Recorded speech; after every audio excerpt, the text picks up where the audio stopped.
This is Aussie Mac Zone. We'll cover everything Apple, including Macs, iPhones, iPads, and more. All this from an Aussie perspective. Sit back, relax, insert yourself into the zone. The Aussie Mac Zone. Hi all, welcome to show 175 Aussie Mac Zone. This week it's Michael and Karen. So don't forget, it's brought to you by athwebhosting.com.au. Australian servers in Sydney, affordable and competitive plans, 99.95% uptime, auto setup 24/7, immediate activation, 250 scripts installed with one click, including WordPress, Joomla and many more. The famous cPanel industry standard control panel, and as Garth reminded me, from $5.95 per month when paid annually. So we haven't got a lot on this week, and I'm here on my own. Garth's had to dash away. So story number one, apologies to all Facebook Live and anyone who tried the post afterwards. The audio was terrible, with Garth's audio being very low for a change. And I did post a fixed episode on Wednesday, so apologies for that, and hope everyone caught up. Now, former employee explains how Tim Cook made Apple boring. 2016 was one of the most boring years for Apple in recent memory, and according to at least one ex-Apple employee, Tim Cook's management style is the biggest reasons why.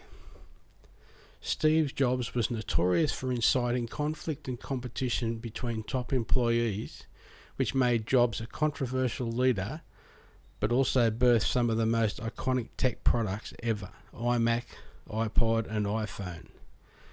And since Tim Cook took over though, former Apple employee Bob Burrow says outsiders can't see that Cook has eliminated conflict and made the company care less. In response to a tweet from Apple analyst Horace DeJour, Burrow explained that the internal culture at Apple is vastly different today than it was 5 years ago, when Steve was at the helm. Steve Jobs used to boast that Apple could turn on a dime to adjust to changes in the industry, and now it seems like Apple is a giant monster that takes years to bust big changes. Burrow claims that because after Tim Cook fired VP of Software Engineering Scott Forstall, he sent the message to employees, "Don't bring me conflict." Burrow's entire tweet storm on the issues is well worth a read for fans that are worried about Apple might be losing its edge to the likes of Amazon, Google and Samsung.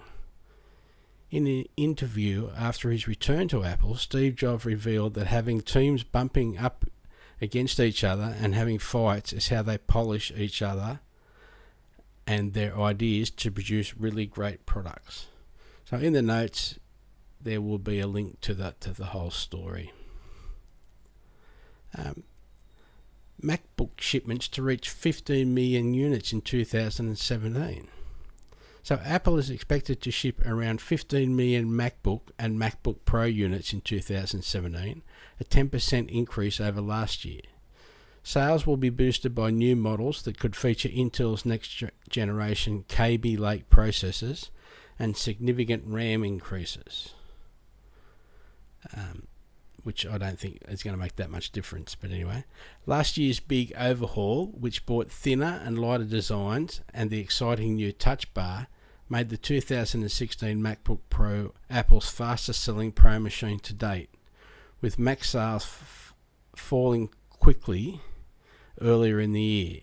It couldn't have arrived at a better time. This year's MacBook Pro refresh, like we've only just got the other one, they haven't even, still can't ship 100% of them anyway. This year's MacBook Pro refresh could have even greater impact, according to a report from China's Economic Daily News. With around 15 million units expected to ship this year, both Apple and its manufacturing partners will benefit from the 10% rise. An earlier report from reliable KGI security analyst Ming-Chi Kuo predicts Apple's next generation MacBook and MacBook Pros will feature Intel's new and more efficient Kaby Lake processors for better battery life. But that better battery life is taken away by having to use non-mobile RAM, which uses heaps and heaps more battery. Just as an example, so I don't know where they're getting that story from. The 12-inch MacBook is expected to come with up to 16 gig of RAM, twice as much as the 8 gig currently offered, while a new 15-inch MacBook Pro could offer up to 32 gig, finally giving Pro users the power they need for things like video editing on the go. And these improvements are likely to trigger a replacement trend among existing MacBook users, reports DigiTimes, citing market watchers. The new machines are expected to arrive sometime during the second half of 2017, with a link to the story in our notes.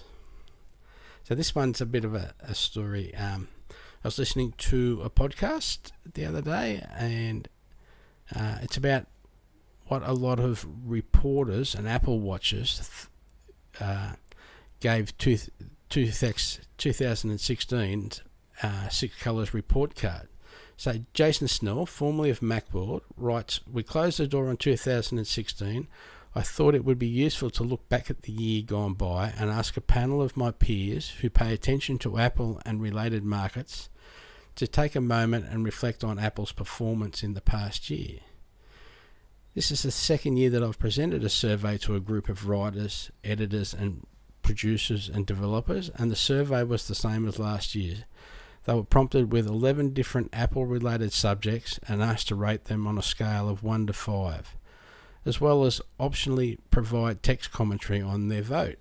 I received 37 replies with the average results shown below." So the report card has the Mac rated 2.6 out of 5, the iPhone rated a 4, the iPad a 3.4, the Apple Watch 3.7, the Apple TV 2.7, Apple's cloud services 3.1, home and Internet of Things 2.4, hardware reliability 4.1, software quality 3.4, developer relations 3.1, and environmental and social 4.2. So since I was using the same survey as last year, I was able to track the change in my panel's consensus opinion compared to the previous year. And the net changes between 2015 and 16 are displayed below, which will also be on our website.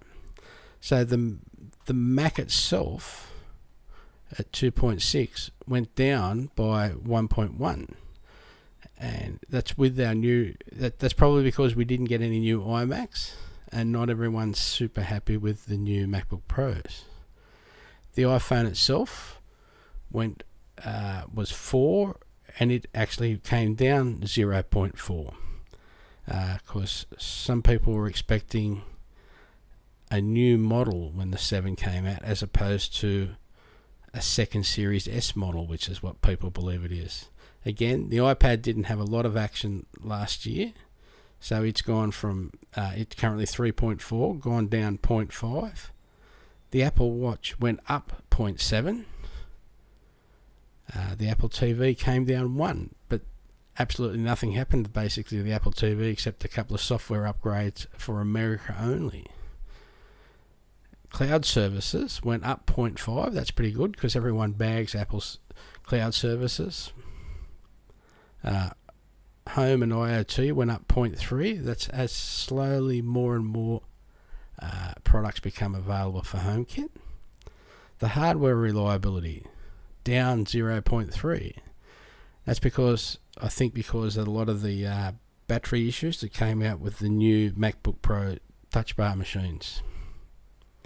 Software quality up 0.2, and developer relations up 0.9, which is good. Notice how we've had a lot of bagging about that. And environmental social, interestingly, came down 0.1. So you can check those out on Jason's site or on we'll have a link to that. Story 5, this week's listener story. So in the latest iPhone update, the American male voice has changed. When he got it to call his girlfriend, when he got, quote, Siri, but using the American voice to call his girlfriend, he thought it sounded very depressed, like it was an inconvenience to make the call, like, all right, if I must. So that's a comment from some of our one of our listeners just about his using Siri and the new American male voice. So I'd also like to make a comment on iExpert's new shop at Bondi Junction. They've just put a new shop right next to Woolies. Looks really, really neat, nice, bright, colourful, using their trademark plywood backdrop now. It looks excellent. So congratulations to Patrick and the team. It looks really good. And now we got just a reminder, Aussie Tech Radio at aussietechradio.com. It's a shoutcast, so Aussie Tech Security Podcast or the Aussie Tech Heads Podcast. And yeah, your tech life or in the den, boys of tech, two blokes talking tech. Yeah, they're good just to have in the background, pick up little bits and pieces as you're listening, slaving away at the job. So my how-to. So my Apple Watch stopped auto unlocking my Mac this week, and the remedy is to reset the watch. So on your Apple Watch, you press and hold the digital crown and the side button at the same time and keep holding them down until you see the Apple logo. This forces the watch to restart, and when it restarted, everything was good again.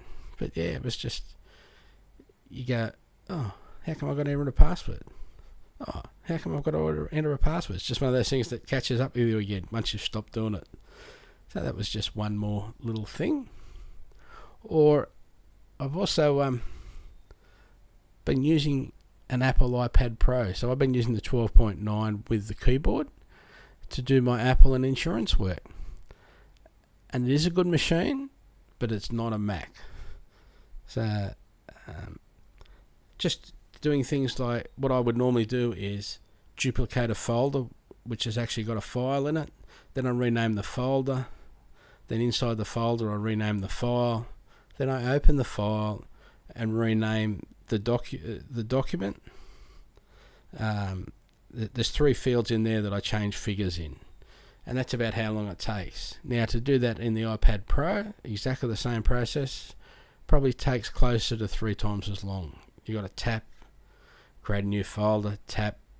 So there's no copy and paste, unfortunately. So it's just one of those things you got to get used to. But yeah, just one of those things. So that's all I've got for you this week. I was looking forward to talking more with Garth about what he thought about the 6 colours report. But yeah, if anyone's got any comments or requests, please let us know. We're getting some more equipment in for reviews soon, so we'll be able to start putting some reviews up on the Aussie Mac Zone website as well. That'll be good again. So thank you and have a great work, and thank you, Karen, for helping me again. No worries. Bye.